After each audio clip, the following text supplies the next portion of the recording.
साथ में मंगलाचरण करेंगे। ओम ज्ञानतिमिरान्धस्य ज्ञानाञ्जनशलाकया चक्षुरुन्मिलितं येन तस्मै श्रीगुरुवे नमः। श्रीचैतन्यमनोभीष्टं स्थापितं येन भूतले स्वयं रूपा तदा मह्यं ददाति स्वपदान्तिकम्।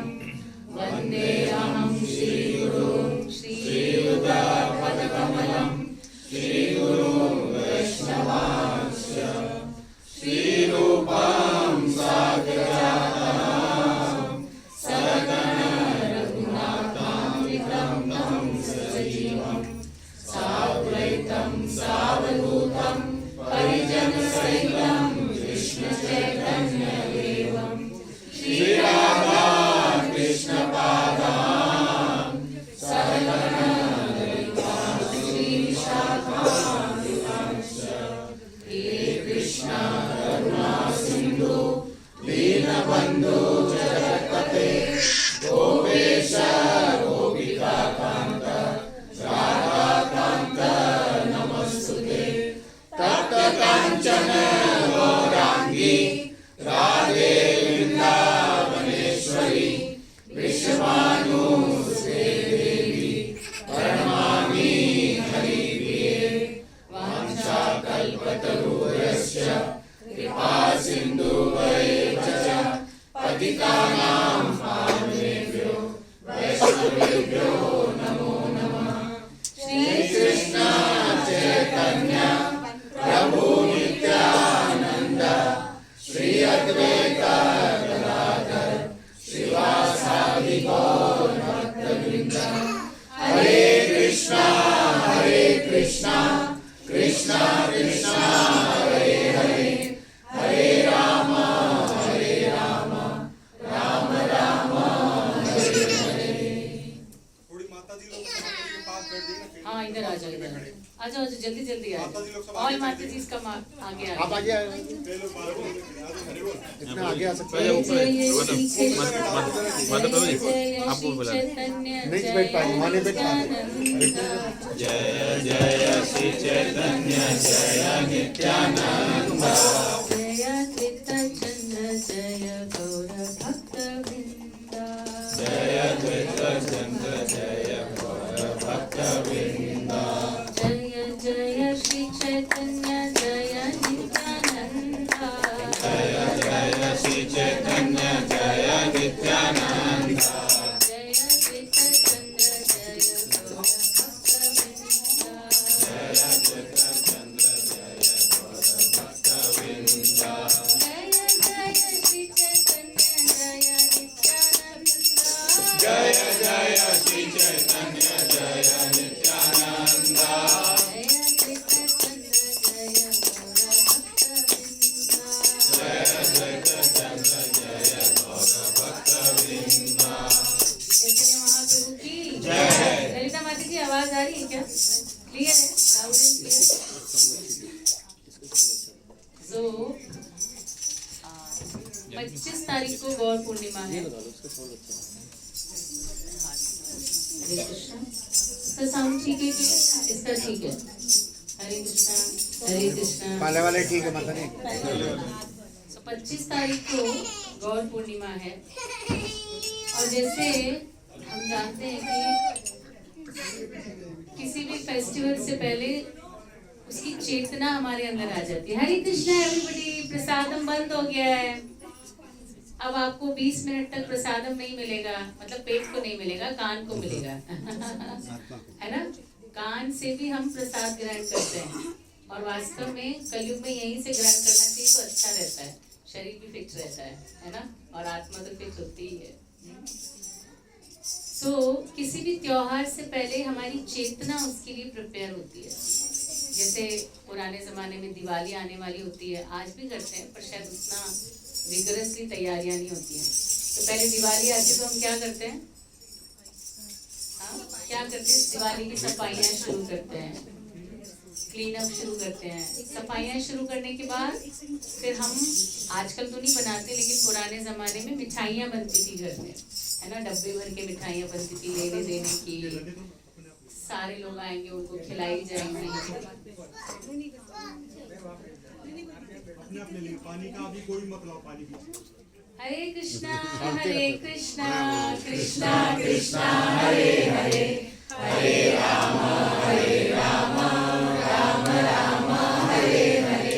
सरोज माता जी के बहुत सारे फ्रेंड्स आए हैं आज, so we welcome them in the family. जैसे आपकी वो एक फैमिली है जहाँ पे आप साथ में हर साल घूमने जाते हैं, एक हमारी भी फैमिली जहाँ पे हम हर साल यात्रा में जाते हैं।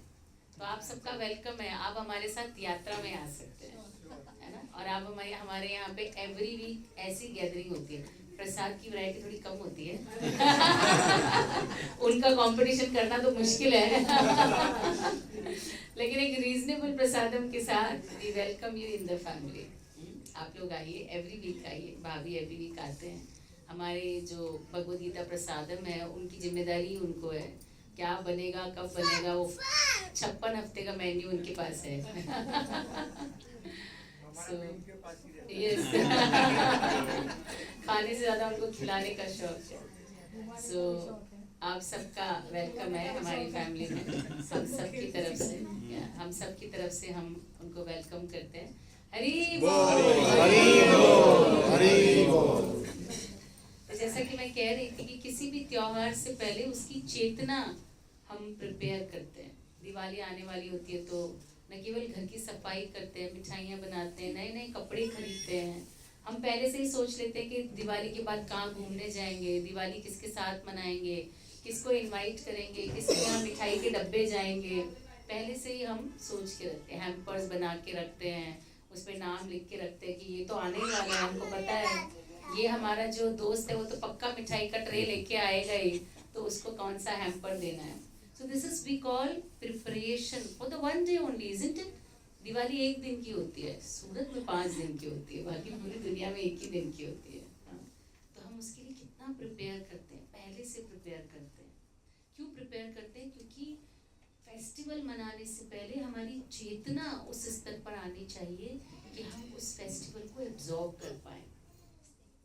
सिमिलरली जो हमारे बड़े बड़े दिन होते हैं, जन्माष्टमी है, अभी गौर पूर्णिमा आने वाली है, उसके आने से पहले भी हमारी चेतना को हमें प्रिपेयर करना चाहिए, तभी हम उसका मैक्सिमम लाभ उठा सकते हैं। जैसे हमने दिवाली की तैयारी नहीं की, घर भी साफ नहीं किया, नए कपड़े भी नहीं लिए, मिठाइयों की तैयारी भी नहीं की, कुछ गिफ्ट हैम्पर्स भी नहीं रखे, और अचानक कोई आया तो हम उलझ जाएंगे कि अरे क्या करना है, अभी तो कपड़े भी नहीं चेंज किए हैं, कहाँ घूमने जाना है, टिकटें भी नहीं बनाई। आजकल तो 3 महीने पहले अगर आप टिकट नहीं बनाओ तो मिलने भी नहीं वाली, सारी होटलें भी फुल हो जाती हैं, सारे गुजराती तो बाहर ही होते हैं। So you can't enjoy the moment if you don't prepare in advance. So similarly जब हमारा कोई बड़ा दिन होता है, जैसे भगवान रामचंद्र का जन्म है, कृष्ण जन्माष्टमी है, गौर पूर्णिमा है, ये बड़े बड़े उत्सव जब हमारे सामने आते तो हमें एक दिन पहले याद आता है, अरे कल गौर पूर्णिमा है, क्या करना है, फास्ट करना है, मंदिर जाना है, फास्ट वहाँ जाके तोड़ेंगे और वहाँ पे जाके खा लेंगे, ये हो गया हमारा फेस्टिवल।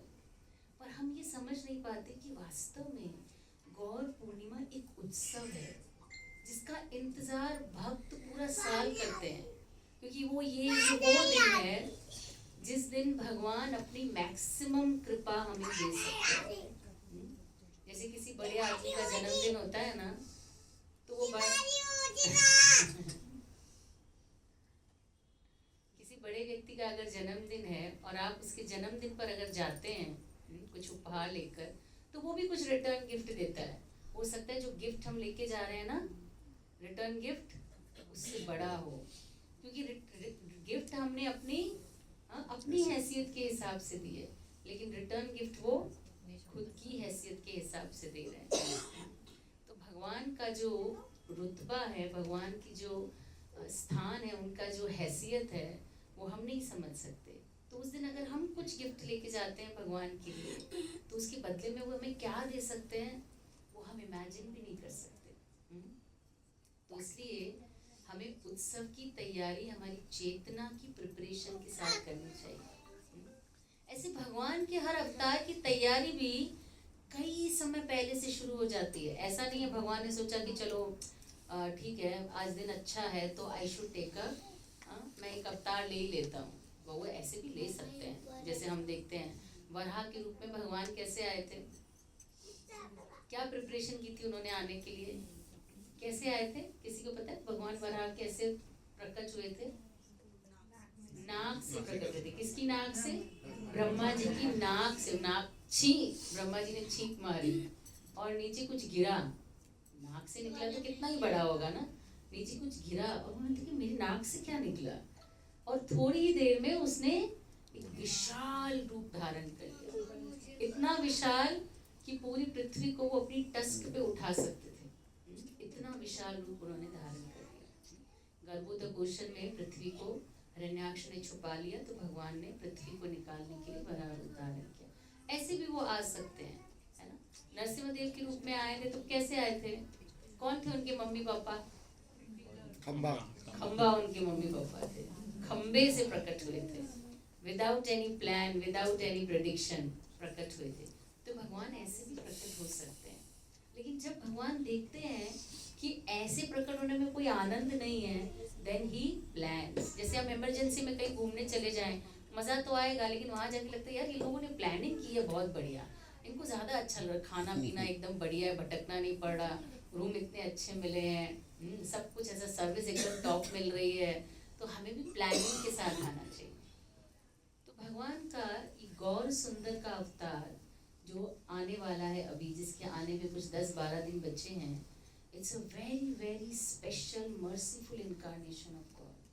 और ये जो 7-8 दिन हमारे पास हैं, कई भक्तों ने मुझे बोला अभी, मैंने पूछा क्या पढ़ रहे हो, तो उन्होंने बोला चैतन्य भागवत पढ़ रहे हैं, चैतन्य चरितामृत पढ़। एक महीना से वो चैतन्य महाप्रभु की चेतना में रहने के लिए उन्हीं के ग्रंथ पढ़ रहे हैं, ताकि हमारी चेतना उस स्तर पर आए कि हम उनके आविर्भाव को एक्सपीरियंस कर सकें, समझ सकें कि जो आए हैं ना, जो आ रहे हैं ना, he is not an ordinary incarnation.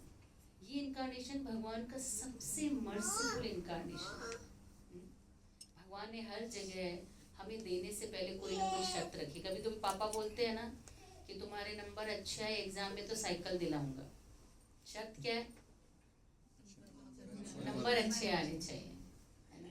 लेकिन माँ बोलती कि क्या आप भी हर चीज के लिए आप कैलकुलेट ही करते रहते हो, इसका बर्थडे आ रहा है इसको साइकिल दिलाओ, क्या तुम बिगाड़ दोगी तुम बच्चे। आजकल वैसे उल्टा है ना, माएँ नहीं बिगाड़ती बच्चों को आजकल पापा बिगाड़ते हैं, माएँ मना करती है नहीं कोई जरूरत नहीं है बड़ा मोबाइल दिलाने की, ठीक है जो है उसके पास।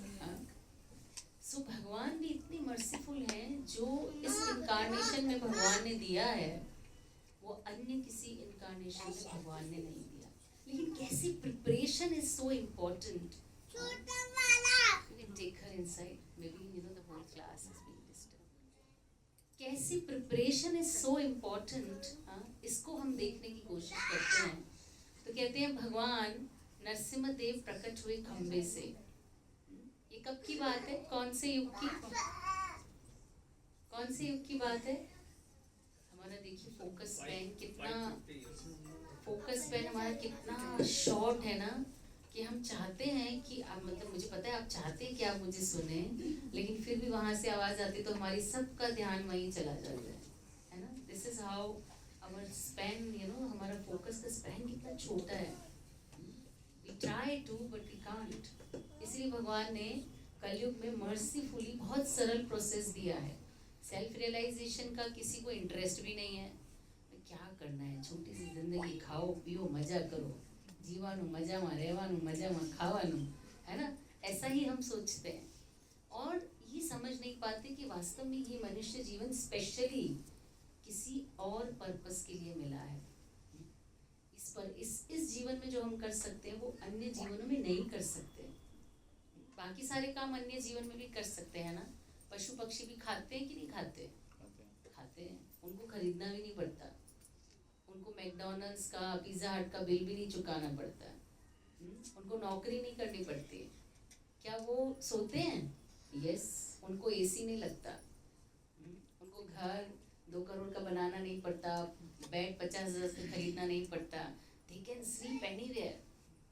क्या उनको गर्लफ्रेंड मिलती है? बिना भाड़े के, बिना खर्चे के मिलती है।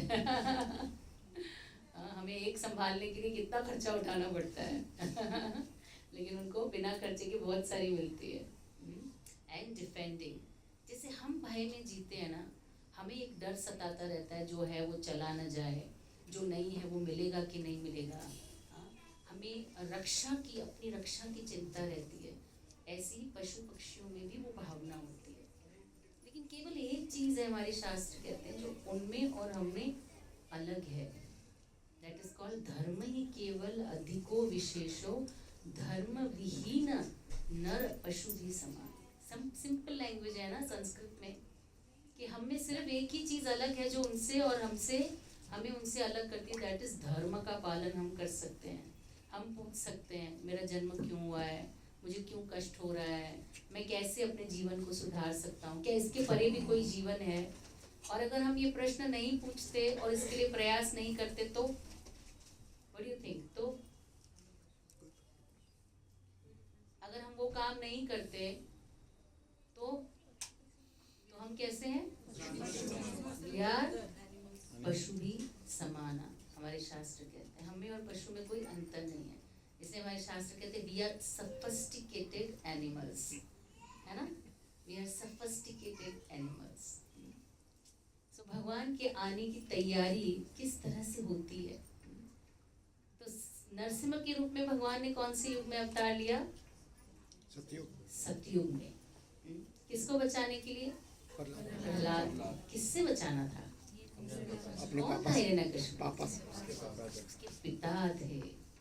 वास्तव में पिता पुत्र का सबसे बड़ा रक्षक होता है। सबसे बड़ा रक्षा का भार पिता खुद की जान दे देगा बच्चे को बचाने के लिए।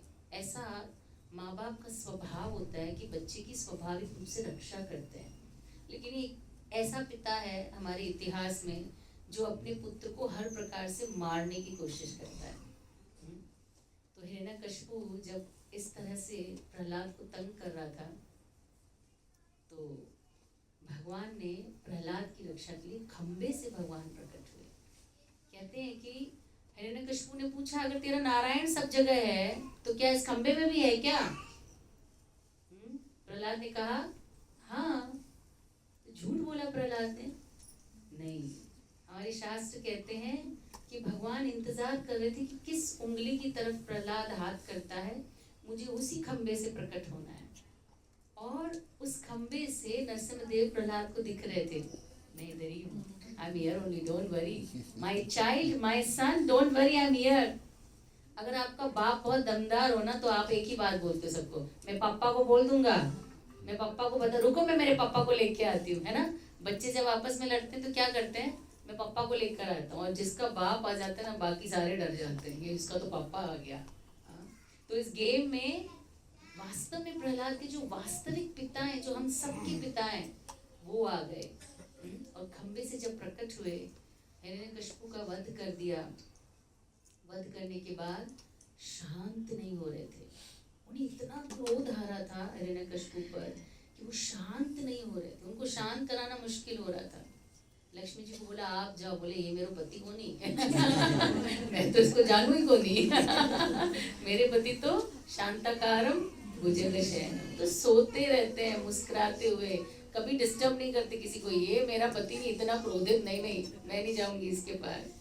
ब्रह्मा जी को भेजा, बोले भाई आज सृष्टि का नाश हो जाएगा, मैं नहीं जाऊंगा। तब सबने मिलके प्रहलाद को कहा तुम जाओ। तुम्हारे लिए, इकलौते प्रहलाद के लिए भगवान ने ये अवतार धारण किया। तुम जाओ। तो छोटा सा प्रहलाद जिससे सब डर रहे हैं, प्रहलाद को डर नहीं लग रहा।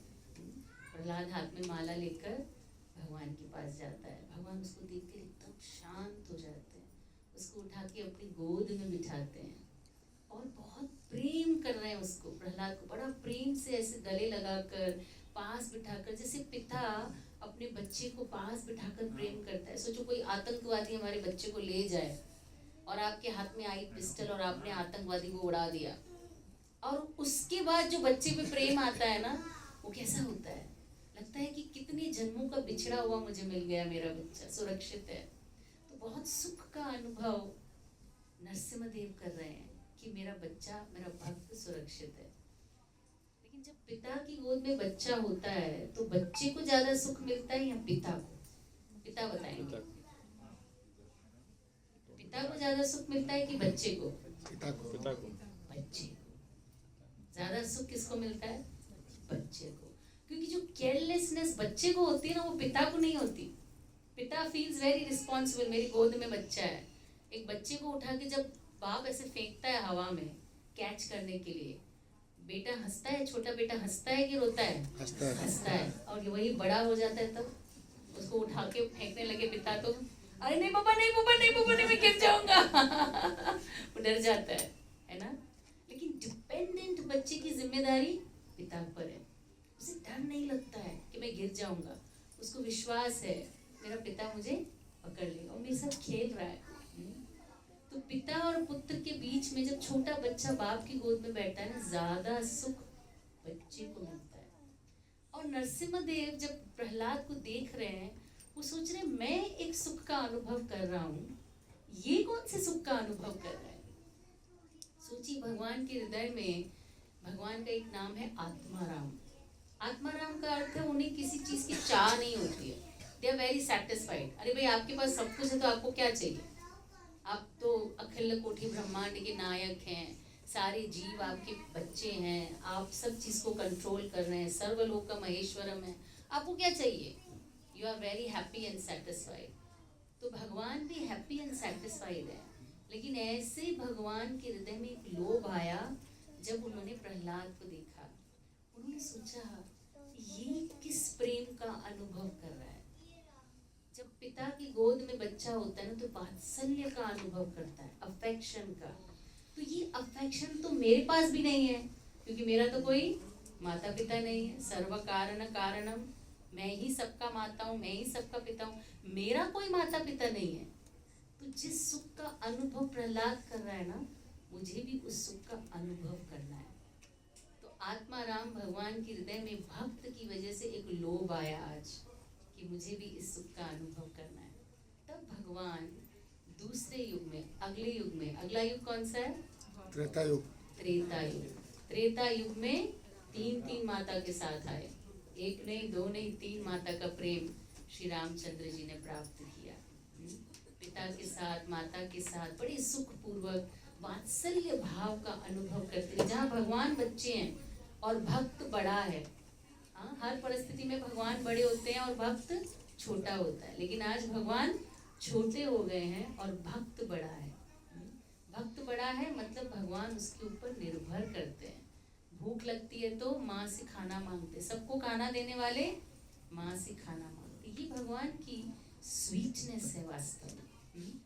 तो भगवान रामचंद्र के रूप में आए और वात्सल्य प्रेम का अनुभव किया।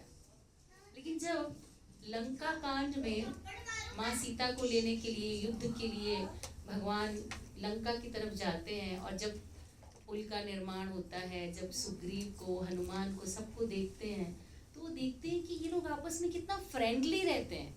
राम जी आ जाते हैं तो सारे के सारे स्टैंड अप हो जाते हैं, है ना? जब हम आपस में मस्ती कर रहे होते हैं और हमारा कोई सीनियर आ जाता है तो हम सब स्टैंड बाय मोड में आ जाते हैं। अरे यस सर, बैठिए सर, हाँ सर, क्या बात कर रहे थे सर? ऐसे ही मजाक कर रहे थे। क्या मजाक कर रहे थे सर? बस ऐसे ही। कोई नहीं बताएगा कि किसने क्या जोक क्रैक किया, क्योंकि हम सब कॉन्शियस हो जाते हैं। तो राम जी के लिए सुग्रीव वास्तव में फ्रेंड तो थे, पर वो फ्रेंड नहीं थे, कहने के लिए दोस्त थे। लेकिन जिस तरह से हनुमान आके पीछे से किसी को भी धक्का दे देते थे, हाँ, कैसे सुग्रीव दूसरे जो अपने फ्रेंड्स हैं उनको डांट देते थे, उनके साथ मजाक करते थे, उनको पानी में फेंक देते थे, ऐसी मजाक राम जी के साथ कोई नहीं कर सकता। राम जी के साथ सारे के सारे बहुत संभ्रम भाव में खड़े होते हैं, ऐश्वर्य भाव में खड़े होते हैं, सेवा भाव में हाथ जोड़ के खड़े होते हैं। तो भगवान को हृदय में लोभ आया। क्या लोभ आया? आई वॉन्ट टू टेस्ट सख्य रस। ये फ्रेंडशिप का जो भाव है ना, इसे मुझे भी टेस्ट करना है। तो अगली बार जब भगवान का अवतरण हुआ, कौन से युग में? द्वापर युग में। तब भगवान कृष्ण के रूप में आए और बहुत सारे सखा थे उनके, और ऐसे सखा थे जो उनको भगवान मानते ही नहीं थे। कृष्ण बोलते थे तुम और मैं युद्ध करेंगे, मल्ल युद्ध, हाँ मल्ल युद्ध करेंगे। और जब मल्ल युद्ध करते हैं सुबल के साथ भगवान, तो भगवान हार जाते हैं, कृष्ण हार जाते हैं। मधुमंगल उसको बोलते हैं तुम कौन बड़ा, तुम हमार सम, तुम कौन से बड़े हो भाई, तुम मेरे से, हम दोनों तो बराबर के हैं। अरे बराबर की क्या, वर्ण में तो तुम मुझसे छोटे हो, हाँ हम तो ब्राह्मण हैं। मधुमंगल बोलते हैं मैं तो ब्राह्मण हूँ और तुम तो वैश्य जाति के हो, तुम अपने बिजनेस पे जाते हो, मेरे पैर छू के जाया करो, ब्राह्मण का आशीर्वाद लेके जाओगे तो अच्छी तरह से सफलता प्राप्त होगी। जब भगवान अपने दोस्तों के साथ कुश्ती लड़ते हैं और हार जाते हैं तो कहते हैं मेरी कोई गलती नहीं, यहाँ पे केले का छिलका था, मेरा पैर फिसल गया। सुबल बोलते तुम हमेशा नाटक करते हो ना, ऐसे ही नाटक करते हो, तुम जब भी हार जाते हो तो तुम ड्रामा करते हो, इसलिए तुम्हारे को हम नहीं खिलाएंगे अपने साथ, जो बैठ जाओ उधर, नहीं खिलाना तुमको। कृष्ण बोलते मुझे भी नहीं खेलना तुम्हारे साथ, और कृष्ण रूठ के जाके बैठ जाते हैं और सारे सखा खेल रहे हैं, कृष्ण को देख भी नहीं रहे हैं। सोचिए भगवान को इग्नोर कर रहे हैं जिनकी एक झलक प्राप्त करने के लिए हजारों साल का तप योगी और ऋषि करते हैं। हाँ, न जाने कितनी चीजों को त्याग कर उनको प्रसन्न करने के लिए निकलते हैं, उस भगवान को ये सारे दोस्त देख भी नहीं रहे, इग्नोर मार रहे हैं। और कृष्ण सोचते कैसे हो तुम लोग, गोलोक से नीचे आया हूँ तुम्हारे साथ खेलने के लिए और तुम मुझे अपने साथ खिला भी, मुझे भी खेलना है, प्लीज सुबह ले लो ना अपनी टीम में, पहले प्रॉमिस करो हार जाओगे तो कंधे पे बिठाओगे। अच्छा ठीक है प्रॉमिस, अच्छा तो फिर आ जाओ खेलने के लिए। तो ये सख्य भाव, जहाँ सखा भगवान को अपने समान समझते हैं, अपने से छोटा समझते हैं, गुस्सा करते हैं, गाली देते हैं। भगवान कहते हैं जो वेद पाठी ब्राह्मण बड़े बड़े मंत्र पढ़ते हैं ना, उससे अच्छी मुझे इन ब्रजवासियों की गालियां लगती हैं, मुझे इनसे इतना प्रेम है और उन्हें भी भगवान से इतना प्रेम है। लेकिन इस अवतार में भगवान देखते हैं कि सेवा करने से, मुझे प्रेम करने से, मेरी इच्छाओं को पूर्ण करने से मुझसे ज्यादा राधा रानी को मजा आता है। She feels more enjoyment. वो सोचते मुझ में ऐसा क्या है कि मुझे देखने के लिए वो इतनी पागल रहती है, ये सारे दोस्त मुझे सेवा करने के लिए इतने पागल क्यों होते हैं, ऐसा मुझ में क्या है। कहते भगवान इतने सुंदर हैं कि एक बार आईने के सामने चले गए, छोटे थे कृष्ण, बहुत छोटे, घुटने घुटने चलते थे, तो घुटने घुटने चलते हुए एक बार मिरर के सामने आ गए और मिरर के सामने देख के सोचने लगी ये कितना सुंदर है, ये कहाँ से आया है गोकुल में, ये कितना प्यारा है। हाथ में माखन लेके बोलते खाओगे, तुम तो बहुत प्यारे हो। स्वयं के रूप से कृष्ण आकर्षित हो जाते हैं। पूरे गोकुल में जो भी कृष्ण को देखता है, न केवल पर्सन्स, व्यक्ति नहीं, ब्रजवासी नहीं, बल्कि एनिमल्स, लता पता, पेड़, सब जो भी, जहाँ भी कृष्ण जिस रास्ते से जा रहे होते हैं, सारे के सारे वहां आके खड़े हो जाते हैं कृष्ण को देखने के लिए, इतनी सुंदर है। तो भगवान सोचते हैं कि ऐसा क्या है मेरे रूप में जो सब मुझे देखकर मोहित हो जाते हैं, और ऐसा क्या आनंद है जो मेरी सेवा से राधा रानी को मिलता है, जो मुझसे भी ज्यादा आनंद उसको मिल रहा है। तो उस आनंद को, उस रूप माधुरी को, उस प्रेम माधुरी को मुझे टेस्ट करना है। तो इस भाव को लेकर भगवान का चौथे युग का अवतार, जिसको हम सेलिब्रेट करने जा रहे हैं, वो अवतार होता है, और वो है चैतन्य महाप्रभु का अवतार। कहते हैं कि जब भगवान राम के रूप में आए तो उन्होंने बहुत सारे असुरों का वध किया। वास्तव में निकले ही वनवास के लिए इसलिए थे क्योंकि उन्हें असुरों का वध करना था। भगवान के वनवास का कारण ही यही था कि असुरों से पृथ्वी को विहीन करना था। लेकिन माँ सीता को भी अच्छा नहीं लगा।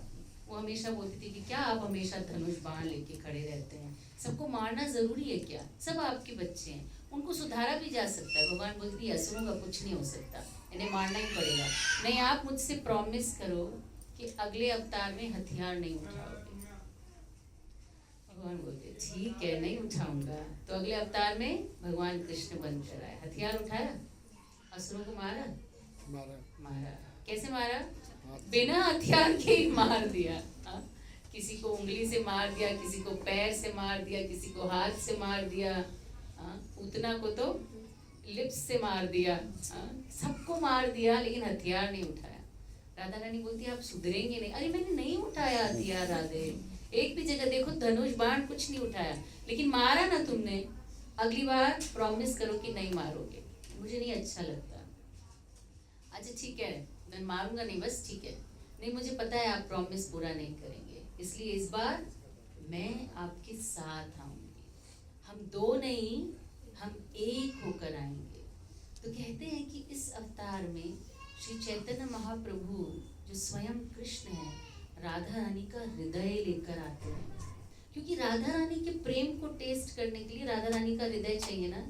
तो जब किसी का हृदय हम लेके आते हैं तो उसके प्रेम के साथ साथ उसके अन्य भाव भी हमें कंटेमिनेट करते हैं। तो राधा रानी माँ है, करुणा से भरी हुई, तो वो करुणामय हृदय लेकर महाप्रभु जो स्वयं कृष्ण है इस अवतार में आते हैं। और इस अवतार में क्योंकि राधा रानी का हृदय है तो सारे उल्टे पुल्टे काम करते हैं। सोचते हैं कि मारेंगे, लेकिन मारा नहीं जाता। क्यों? क्योंकि हृदय राधा रानी का है, माँ का हृदय है। तुम मार नहीं सकते, तुम मारेंगे नहीं तो करने क्या आए हैं? तो राधा रानी कहती है कि बच्चों को मारो मत, असुरों को मारो मत। Hate the sin not the sinner. Radha Rani कहती है असुरों को नहीं, उनकी आसुरी प्रवृत्ति को मारना है। तो हथियार क्या है? राम जी का हथियार क्या था? धनुष बाण। कृष्ण का हथियार क्या था? हाथ पैर काफी थे उनके तो और अतिरिक्त में सुदर्शन। महाप्रभु का हथियार क्या है? प्रेम। प्रेम। महाप्रभु का हथियार है प्रेम। मार खाए प्रेम दे। प्रेम रूपी हथियार से वो सबकी आसुरी प्रवृत्ति का नाश करते हैं। और इस जन्म में भगवान ने वो दिया है इस अवतार में जो अन्य अवतारों में नहीं दिया। राम जी ने शरणागत की रक्षा की। कृष्ण ने कहा सर्वधर्मान परित्यज्य माम एकम शरणम व्रज। मेरी शरण ग्रहण करो, तब क्या होगा? अहम त्वाम सर्व पापेभ्यो मोक्षयिष्यामि मा शुचः। मैं तुम्हारे सारे पापों का नाश करके तुम्हें मुक्त कर दूंगा, डरो मत। लेकिन कलयुग में भगवान ने पीछे मुड़ के देखा, एक भी जना नहीं था पीछे। भगवान बोल रहे हैं सर्वधर्मान परित्यज्य, बोलते हैं हम तो कोई धर्म वर्म नहीं त्यागने वाले, हम जहाँ हैं वहीं सुखी हैं। अरे मेरी शरण में हमें नहीं आना, हम अपने टीवी की शरण में, इंस्टाग्राम की शरण में बहुत सुखी हैं, हम फेसबुक की यूट्यूब की शरण में बहुत सुखी हैं, हमें आपकी शरण की आवश्यकता नहीं है। तो भगवान पीछे मुड़ के देखते, एक भी व्यक्ति नहीं है, कोई नहीं आना चाहता। तो शर्तों के साथ काम नहीं होगा कलयुग में, भगवान ने सोचा, क्योंकि सेल्फ रियलाइजेशन के लिए देयर इज नो इंटरेस्ट। तो इसलिए भगवान अपनी जो कंडीशंस हैं उसको हटा देते हैं, और जो हरिनाम नहीं लेना चाहता उसके पीछे पीछे जाके देते हैं। बोलते हैं ले लो ना, एक बार कृष्ण बोलो, बोलो एक बार कृष्ण कृष्ण, जोर से बोलो कृष्ण कृष्ण कृष्ण कृष्ण कृष्ण कृष्ण। महाप्रभु बोलते जो कृष्ण कृष्ण बोलता है ना, मैं उसकी हार्ट में बिकने के लिए तैयार हूँ। I am ready to be sold. वो मुझे खरीद लेता है जो एक बार कृष्ण कृष्ण बोलता है। इतना सस्ते में मिल जाते हैं भगवान, सोचिए। और ये सुविधा, ये फैसिलिटी सिर्फ कलयुग में अवेलेबल है। अन्य युगों में भगवान को प्राप्त करना बहुत कठिन है, बहुत तप लगता है। लेकिन महाप्रभु ने इस प्रकार से कलयुग के जीवों पर कृपा की है कि सरलता से हम भगवत प्राप्ति कर सकते हैं।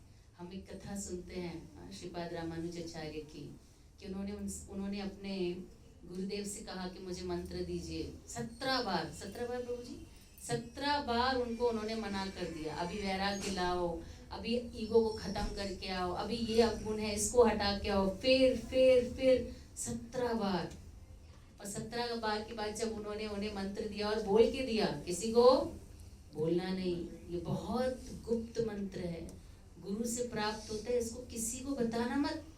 क्यों गुरुदेव, क्यों नहीं बताएं? इस मंत्र की प्राप्ति से तो वैकुंठ प्राप्त होगा, जीव इस प्रकार के झंझटों से मुक्त हो जाएगा।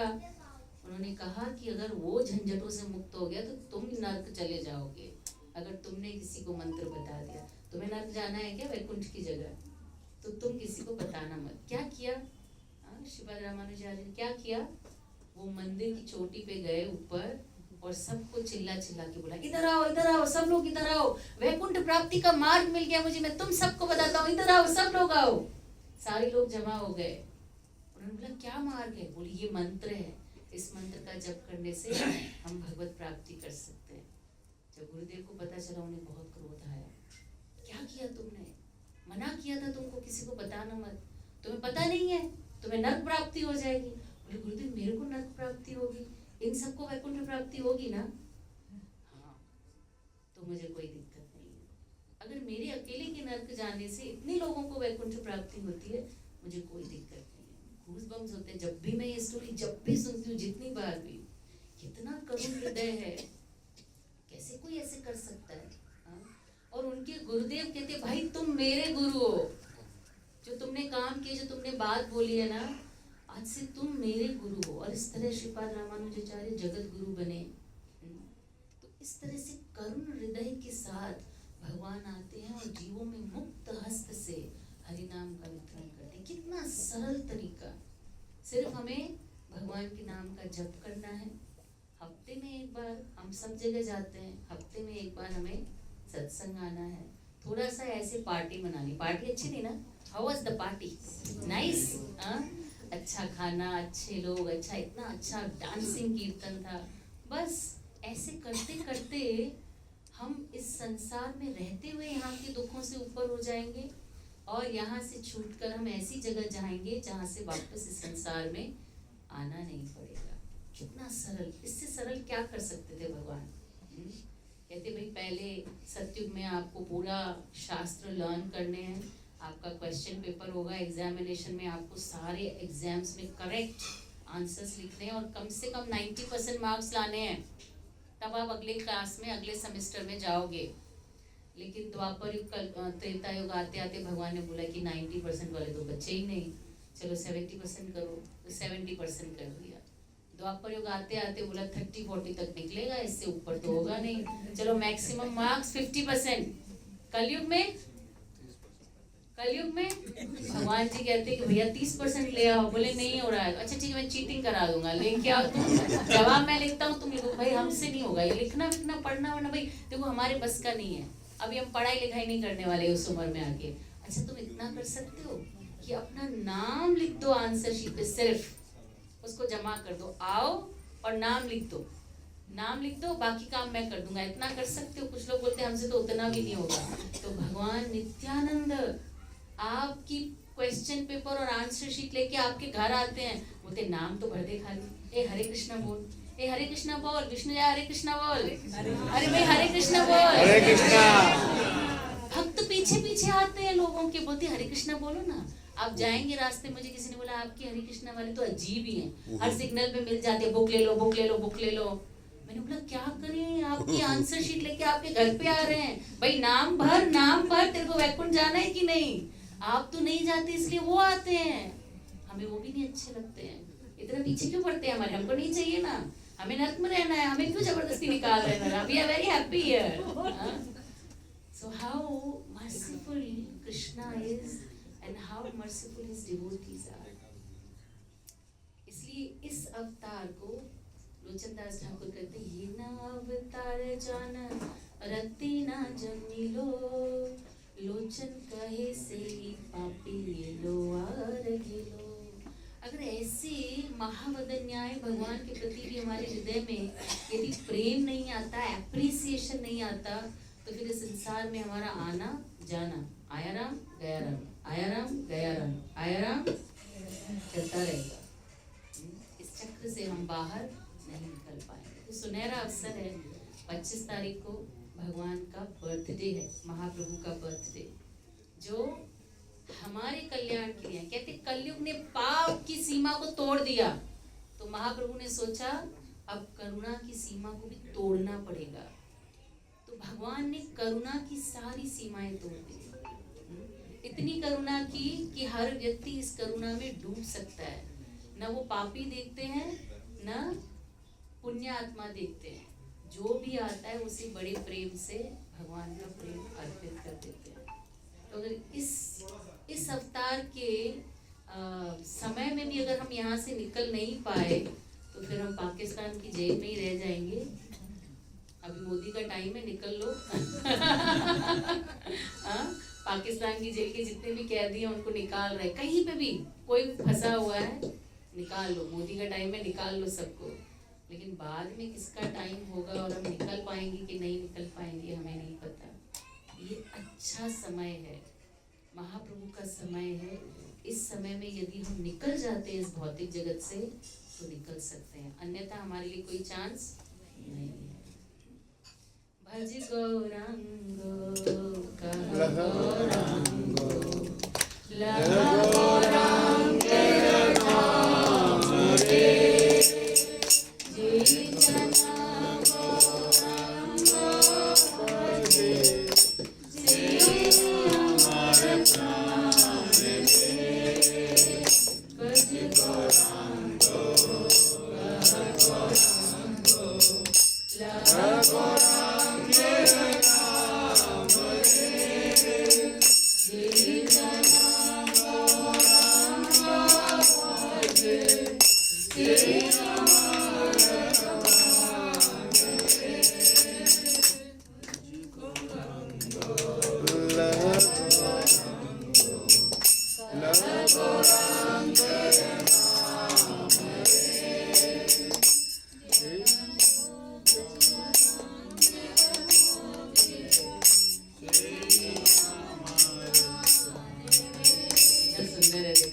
कितना सुंदर है। वरांग महाप्रभु का नाम इतना सुंदर है, उनका फॉर्म इतना सुंदर है, ही सो ब्यूटीफुल। क्योंकि हृदय जो है वो राधा रानी का है, तो कॉम्प्लेक्शन भी राधा रानी का है। हमारे आचार्य कहते हैं कृष्ण हरा आम है, खट्टा आम, और महाप्रभु मीठा पका हुआ आम है, पीला आम। इसलिए महाप्रभु का कलर भी गोल्डन येलो है, पका हुआ आम है, मीठा आम। अगर इस अवतार के प्रति भी हमारा प्रेम, हमारी रति, हमारा अट्रैक्शन नहीं है तो फिर हम बहुत दुर्भाग्यशाली हैं। तो इसलिए महाप्रभु का बर्थडे आ रहा है, अपनी चेतना को उनके बर्थडे के लिए तैयार कीजिए, ताकि हम अपनी स्थिति को समझते हुए वास्तव में उनसे प्रार्थना कर सकें।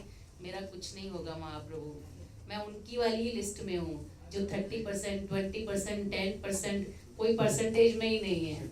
मेरे को तो आपका खाली नाम लिख के मुझे आपको लेना पड़ेगा, तो मुझे ले लो। अगर हम समझते मैं तो बहुत अच्छा हूँ, मुझे यहाँ ही रहना है, मुझे कहीं जाने की ज़रूरत नहीं है, तो महाप्रभु क्या करेंगे हमारे लिए? कम से कम हमें ये इच्छा तो दिखानी पड़ेगी, हाँ हाँ मुझे भी बिठा लो नाव में, मैं भी चलना चाहता हूँ। इतनी इच्छा तो हमें करनी पड़ेगी। तो आज हम ये इच्छा करें, महाप्रभु के बर्थडे पे उनको जाके ये इच्छा बताएं, इस इच्छा को बड़ा करें, कल्टीवेट करें, मैच्योर करें, ताकि इस इच्छा को पोषण मिले, मजबूत बने, और बाकी जो छोटी छोटी इच्छा है ना, भौतिक इच्छाएं, वो सूख जाए। Thank you very much. Hare Krishna.